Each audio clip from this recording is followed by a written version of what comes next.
You're listening to Mysteries Beyond. What mysteries lie beyond the reach of our senses? And who are you in this vast multiverse?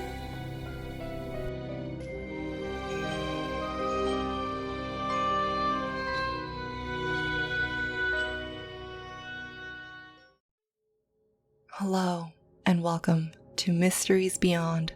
I'm your host, Laura Lavender.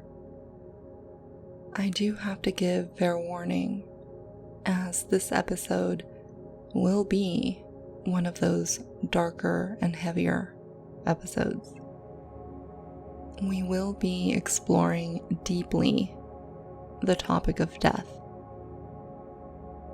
So if you're sensitive to that subject, as much as I would like you to stay, to hear perhaps a different perspective on death, then I suggest you maybe skip this episode.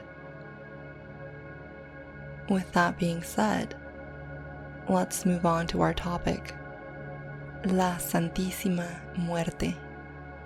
In English, it's known as Saint Death or Holy Death. You know, after a few years of immersing myself and researching and diving into these heavier and darker topics, I am grateful that I am able to research them and approach them with love instead of fear. But I have reached a point in my life to where all of these topics are so normal and natural to me that I easily forget how, to the average person, these topics are still very much taboo. It's not considered quote-unquote normal to have conversations regarding death, even though dying is as natural as people being born. And La Santa Muerte, the Holy Death, is, to the majority, an extremely taboo topic. So much so that the mere mention of her name produces silence, respect, and fear.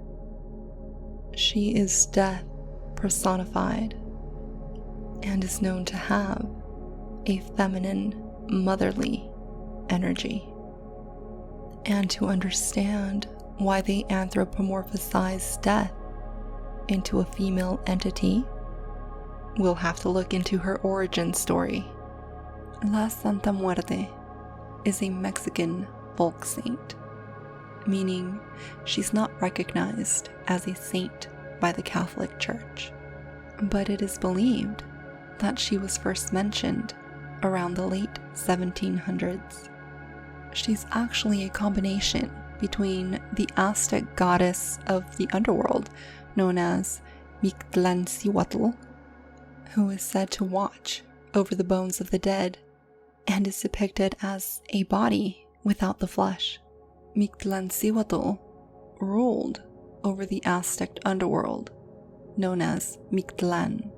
It was believed that the dead would go on a 4-year journey through the 9 hells of Aztec mythology until they finally reached Mictlan, and once there, their souls found rest. Mictlantecuhtli wasn't a goddess that the Aztecs feared, but rather they acknowledged that she, along with her husband, Mictlantecuhtli, ruled the underworld and presided over their festivals in honor of the dead. So, just a little side note, the festivals that you see being done today on November 1st and 2nd in Mexico and much of Latin America, known to many as the Day of the Dead, well, it owes its origin to ancient Aztec mythology. Now, Our Lady of Holy Death is also a mixture between the Spanish version of the Grim Reaper, known as La Parca, and La Parca got its name from Roman mythology, the Parcae, who were the three sisters of fate, and they directed the lives of humans and gods. They didn't get to control a person's actions. They only controlled when a person would be born, how long a person would live and suffer, and when they would die. Here is where we see another form of Trinity. So the first sister, known as Nona, spun the thread of life from her staff unto her spindle. The second sister, known as Decima, measured the thread of life with her rod. And lastly, the third sister, known as Morta, cut the thread of life and chose the way a person would die, person and or God. Now, that just goes to show you how powerful death is. It's as powerful as life.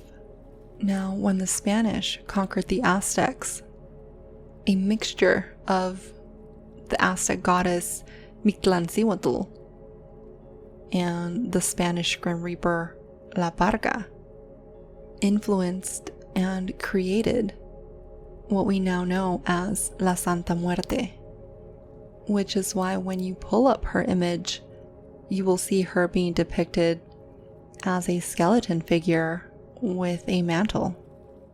But it has to be clearly understood that she is not to be confused with La Catrina, which can translate to the dapper skeleton or the elegant skull, and who is now a symbol for the Day of the Dead holiday. Because when you pull up that image, you'll get a female skeleton who is dressed with a fancy hat and fancy dress. But this image was originally created in the early 1900s by an artist named José Guadalupe Posada, and initially it was just a skull head with a hat, because the hat symbolized status, as only the wealthy wore hats. But the image was used to symbolize the artist's perception that, regardless of your social or class status, death comes for us all. Now, the reason La Santa Muerte is personified as a female entity is because, 1, the word muerte in Spanish is a feminine noun. You don't say el muerte, you say la muerte. So it gives those implications that death is female. The second reason is that it is believed that the cosmos are a womb, the cosmic womb. This is where we come from. This is where we reside before we're born and take up this physical body.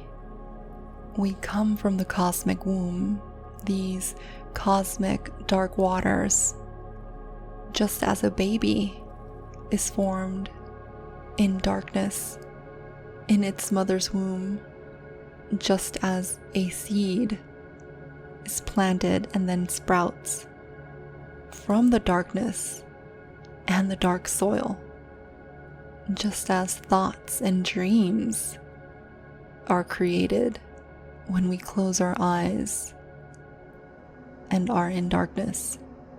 When we die, we come back to that cosmic womb.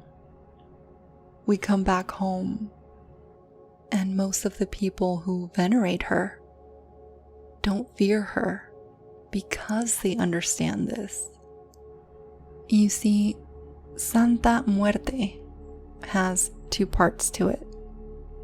Santa, which translates to saint, which can be interpreted to take on that motherly aspect of her, that life aspect, that creation aspect of her, and muerte, which translates to death. It's an ending of a cycle. And just like in her name, she too has a dual aspect to her that the people have given to her, of course. But let's start with the Catholic lens versus the folk lens. So we have already established that the Catholic Church does not acknowledge her as a saint. In fact, they do quite the opposite with her.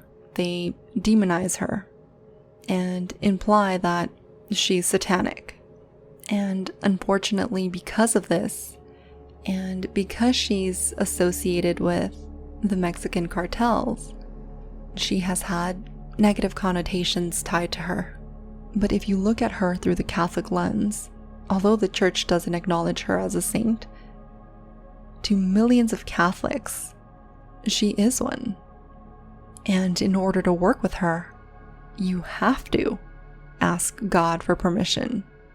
Like St. Jude and many other saints, she is venerated by many Catholics.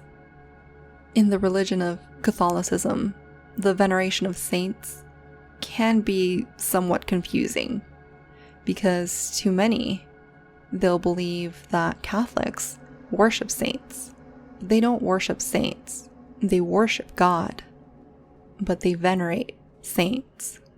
So why do Catholics pray to saints? Well, I suppose you could say it starts with the Virgin Mary, because she made it possible for God to take form as Jesus Christ. So she is the bridge between the divine and man. And that bridge can be crossed when you have faith in her Son.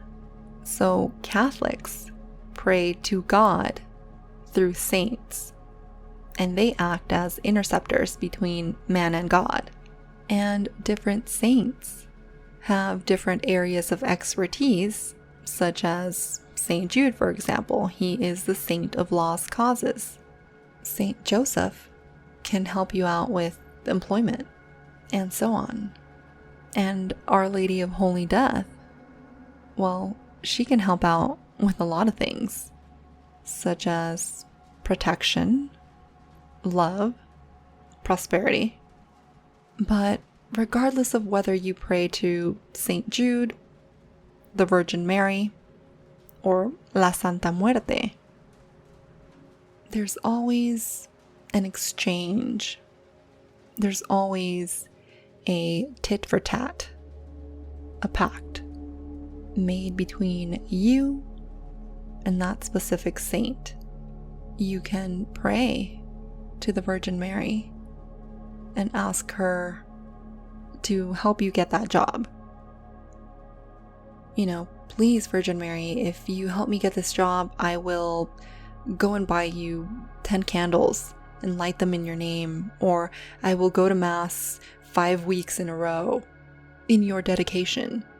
I will donate a big part of my first check to this church. Regardless of what it is you're offering, you're bargaining with them. You're making a pact with them. And you're stipulating all the terms before the action.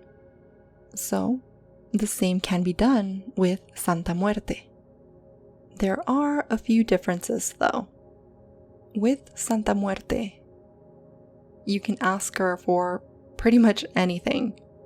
There is no moral compass with her, and she won't judge you. You can ask her for protection, or you can ask her to destroy your enemies in exchange for something, of course. What that something is, well, that's between you and her. However, if you don't meet your end of the bargain, she is known to take that something back or someone away from you. But that's only if you don't meet your end of the bargain. Now, with the Virgin Mary, you can't really go ask her to destroy your enemies, because there are morals she has to uphold. And through the Catholic's God, there is judgment and a level of reduction that happens. Now, when you look at Santa Muerte through the folk lens, you acknowledge that death exists everywhere, including in your own body right now. From the moment you were born to present time right now, your body has died multiple times. Take a look at your cells. They die and regenerate every 30 days or so. As a matter of fact, you are living and dying at the very same time right now. One more day, or one less day. It's about perception. From the moment you came to life, death has always been there with you. She is a part of you and walks with you. As previously stated, there are some negative connotations tied to her. So let's explore that side and why that is. One, we've already established she's rejected by the Catholic Church. But another more recent reason is that she is associated with the Mexican cartels and is regarded as a narco saint. Now, because she doesn't have moral standards that she needs to abide by, and because she doesn't judge, many of her devotees were known to be people who were marginalized by society, outcast, such as prostitutes, thieves, the poor, people from the LGBTQ plus community. They weren't accepted by the Catholic Church, and they still aren't. Sometimes people need that spiritual connection to a certain deity, and La Santa Muerte has always been there. Some of her devotees today include people with dangerous jobs, people who work the night shift, like taxi drivers, I suppose Uber and Lyft drivers now, police officers, correction officers, border patrol officers, social workers. In fact, she's also recognized as the matron saint of the Mexican penal system, because both prisoners and guards are known to be devotees of her. And it's no surprise, because if you've ever been to Mexico, you'll notice that the lifestyle is completely different from the US. Here in the US, when we wake up, every day there are certain expectations.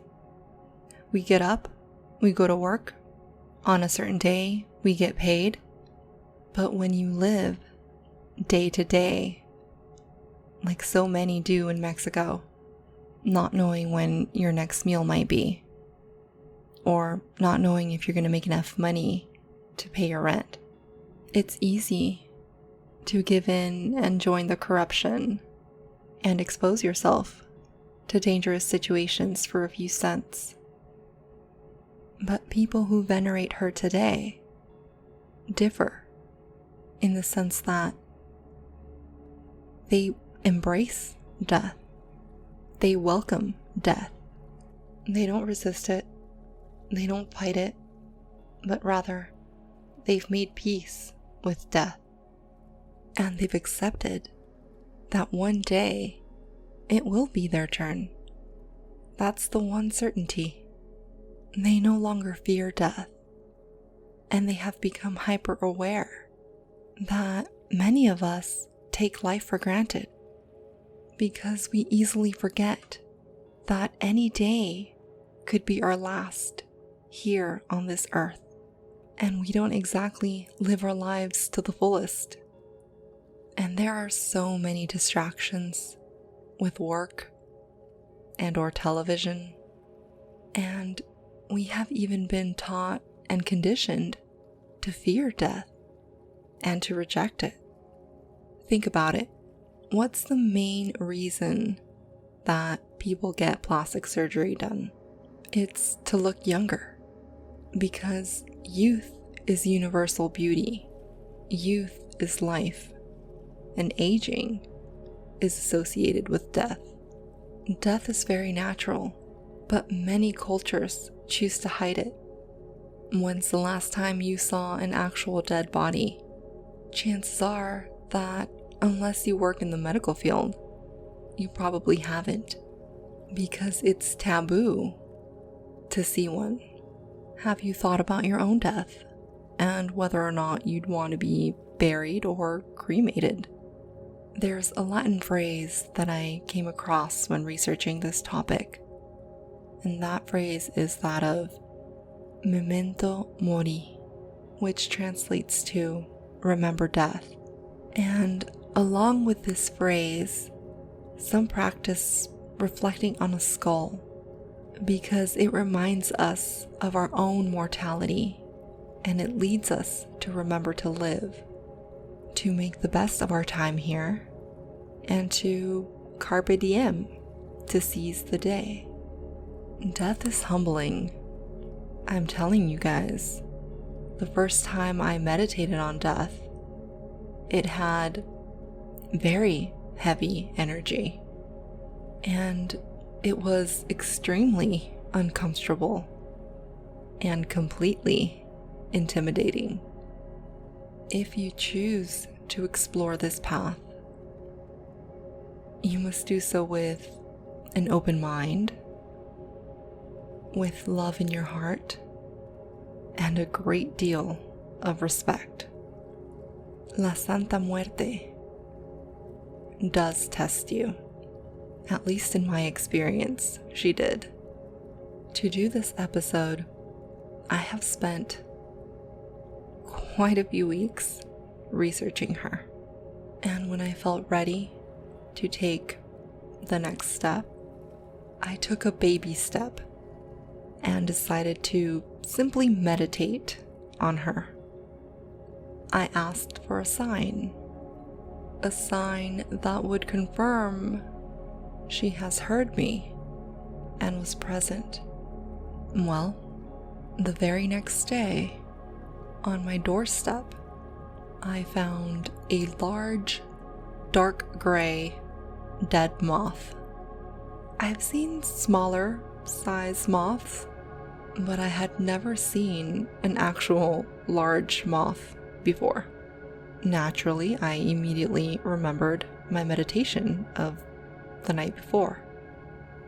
I will admit, I was a little taken aback, and one of the first things I did was reach for my phone and Google, what is the spiritual meaning of a dead moth?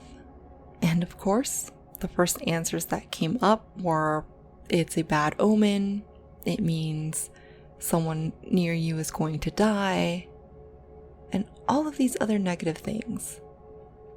And that kind of scared me a little.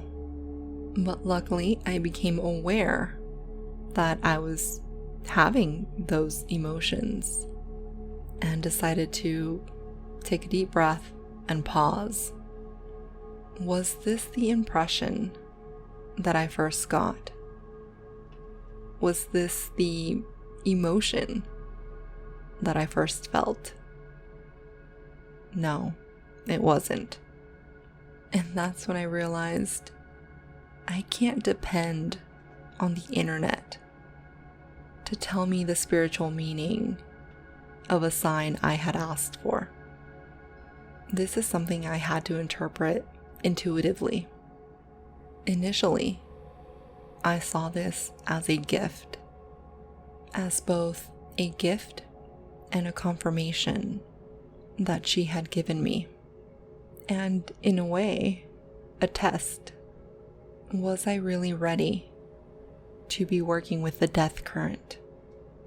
Or would I turn my back on her at the very first sign of her presence? So I took a couple of seconds to evoke that emotion of love and gave her a heartfelt thank you.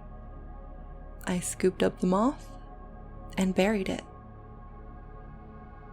Ironically enough, death is alive through la Santa Muerte.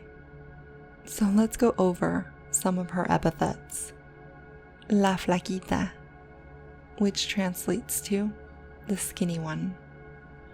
Señora de las Sombras, which means Lady of the Shadows. And La Huesuda, which translates to the bony one. She has a few other nicknames, but those are just some of the popular ones. Traditionally, you'll either see her in her red, black, and or white mantle. Black is said to symbolize, again, that cosmic womb where creation takes place along with death, and is the color she will present herself in to those who are barely starting out working with her. Red is said to symbolize blood, our life force. It's also said to be associated with the heart, as we all have bleeding hearts. Today, however, people like to interpret that as having to do with matters of love, passion, and lust. And white symbolizes purity and healing. But the most modern version of her, you can now find her with all 7 colors. And that's because she can help out with many matters: protection, blessings, love, but also justice and legal matters, abundance and prosperity, health, communication, and much more. And the colors are really more for us, again, to help us get into that right mind frame. Because green, for example, here in the US is associated with money. But in Mexico, for example, their bills, they're not all green. Some are blue, some are red. But gold, on the other hand, can symbolize prosperity. Because going back to ancient times, gold has always been associated with the sun and with the harvest. It's the color of wheat, of abundance. Also, let's talk about some of the symbols that she is associated with. For example, the globe. When you pull up images of her, you might see her holding the world. And this one is pretty obvious because it is said to represent her dominion over the entire world. She is also associated with the hourglass, which can serve as a reminder that our time is running out. And also, because you can flip the hourglass again to restart time, it symbolizes the end of a cycle and the beginning of a new one. Death is only the beginning. She is also associated with owls. And from one of her previous episodes, you might remember that owls, in many mythologies, are known to be travelers. They are known to travel through different dimensions, including the underworld. So owls have gotten a bit of a reputation for being the harbingers of death. As a matter of fact, there is a Spanish phrase that says, "When the owl screeches, the Indian dies." So those are the most common symbols that you will see her associated with. But guys, there is still so much to tell and talk about her, such as her offerings. What does she like? Well, one thing you can offer her are red apples. And just very quickly, this does remind me of another confirmation I got from her. I started watching a Netflix series called The Sandman. It's pretty new on there. If you've already seen it, let me know. I would love to have a discussion on that show. They go over so many of the topics I have already talked about, but in one specific episode, they talk about death. And I have to say, I really enjoyed their version and their interpretation of death. But I couldn't help but notice that their inspiration was La Santa Muerte. Another one of La Santa Muerte's epithets is La Negra, which translates to the Black Lady, and the actress who plays her in the Netflix series happens to be black and dresses in all black. And she is also wearing an Ankh necklace, which symbolizes eternal life and is the key of life. And there's a scene where she is going to purchase apples at like some sort of farmer's market. And the guy, instead of ringing her up, tells her, no, it's a gift for you. So those were little clues that I found in that episode that I thought were accurate with La Santa Muerte. And I loved that they interpreted her as a very fair, very just, and caring entity. Well, like I said, there's still quite a few other things that we would need to go over, but I think I'll save it for a part 2. So if you enjoyed this episode, and if you liked this episode, and if you want to know a little bit more about La Santa Muerte, let me know. You can email me at lauralavender.mb@gmail.com, and or you can friend me on Instagram at lauralavender.mb, and you can message me through there as well. Also, don't forget to check out our website at www.mysteriesbeyond.com. And lastly, if you have any questions, or if there are any comments, or if there's simply anything that you just feel like sharing, well, you know where to reach me at. Thank you so much for listening to Mysteries Beyond. I'm your host, Laura Lavender, and I'll see you guys next episode.